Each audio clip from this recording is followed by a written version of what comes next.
Thamarassery fresh cut മാലിന്യ പ്ലാന്റുമായി ബന്ധപ്പെട്ട് ജില്ലാ കളക്ടർ വിളിച്ചു ചേർത്ത ചർച്ചയിൽ തീരുമാനമായില്ല. പ്രശ്നങ്ങൾ പരിഹരിക്കാതെ ഫ്രഷ് കട്ട് തുറക്കരുതെന്ന് MK മുനീർ MLA പറഞ്ഞു. തുറക്കുകയാണെങ്കിൽ ശക്തമായ സമരം തുടങ്ങുമെന്ന് കളക്ടറെ അറിയിച്ചിട്ടുണ്ട്. തുറക്കുന്നത് സംബന്ധിച്ചുള്ള ചർച്ച ഇവിടെ നടന്നിട്ടില്ല. ജനപ്രതിനിധികളും സമരസമിതിയുമായിട്ടുള്ള ചർച്ചകൾക്ക് മാത്രമേ ധാരണയുണ്ടായിട്ടുള്ളൂ എന്ന് പറഞ്ഞതിൻ്റെ പേരിലാണ് നിങ്ങളെ അഭിമുഖീകരിക്കുന്നത്. അതല്ല, ഇതൊന്നും ചെയ്യാതെ പ്ലാന്റ് തുറക്കുകയാണെങ്കിൽ ഞങ്ങളുടെ ശക്തമായ പ്രതിഷേധമുണ്ടാകും എന്ന് കളക്ടറെ അറിയിച്ചിട്ടുണ്ട്.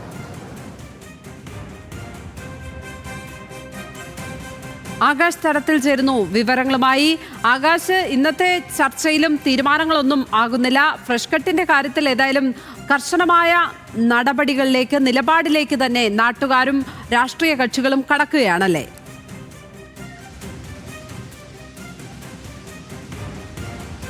തീർച്ചയായും ലക്ഷ്മി സൂചിപ്പിച്ചതുപോലെ തന്നെ ഇന്ന് കളക്ടറുടെ അധ്യക്ഷതയിൽ ചേർന്ന യോഗത്തിൽ കാര്യമായ തീരുമാനങ്ങളൊന്നും തന്നെ ഉണ്ടായിട്ടില്ല. 3 ദിവസത്തിനകം ജനകീയ സമരസമിതി പ്രതിനിധികളെ ചേർത്ത് ഒരു യോഗവും കൂടി നടത്താനാണ് ഇപ്പോൾ തീരുമാനിച്ചിരിക്കുന്നത്. അതിൽ കൊടുവള്ളി, തിരുവമ്പാടി MLA മാരും കൂടാതെ MP ഉൾപ്പെടെ പങ്കെടുക്കുമെന്നുകൂടി അറിയിച്ചിട്ടുണ്ട്. കൂടുതൽ പ്ലാന്റുകൾ തുടങ്ങാനുള്ള അനുമതിയും നൽകണമെന്നും യോഗത്തിൽ ഉയർന്നു വന്നിരുന്നു. അതും യോഗത്തിൽ ഉയർന്നു വന്ന ഒരു തീരുമാനമാണ്.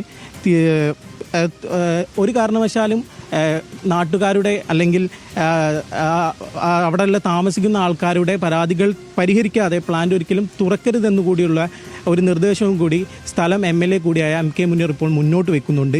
പ്ലാന്റുമായി ബന്ധപ്പെട്ട് സമരസമിതി ഇന്ന് സമരം പുനരാരംഭിക്കുന്ന ഒരു ഘട്ടം കൂടിയുണ്ട്. അതിലാണ് ഇപ്പോൾ ഇത്തരത്തിൽ സർവകക്ഷി യോഗത്തിൽ കൂടി കൂടുതൽ തീരുമാനങ്ങൾ ഇല്ലാതിരിക്കുന്നത്.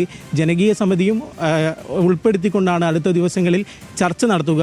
കൂടാതെ തന്നെ ഇനി പ്ലാന്റുമായി മുന്നോട്ട് പോകാനാണെങ്കിൽ ശക്തമായ രീതിയിൽ പ്രതിഷേധം നടത്തുമെന്നുകൂടി ഇപ്പോൾ കോൺഗ്രസിൻ്റെ ഭാഗത്തു നിന്നും വ്യക്തമാക്കിയിട്ടുണ്ട്. ആദ്യം യോഗത്തിൽ കോൺഗ്രസ് വക്താക്കൾ ആരും പങ്കെടുത്തില്ലെങ്കിലും പിന്നീട് MK മുനീർ വരികയായിരുന്നു. അതിനുശേഷമാണ് ഇത്തരത്തിലൊരു പ്രതികരണം നടത്തിയിരിക്കുന്നത്. കളക്ടറുടെ ഉപാധികളോടുകൂടിയുള്ള പ്ലാന്റ് പ്രവർത്തനവും ഇപ്പോൾ അനുവദിക്കരുതെന്ന് കൂടി നിർദ്ദേശത്തിൽ പറയുന്നു. അതിൽ ഏറ്റവും പ്രധാനപ്പെട്ട കാര്യം കോഴിക്കോട് നിന്ന് വിവരങ്ങൾ പങ്കുവച്ചത് ഇപ്പോൾ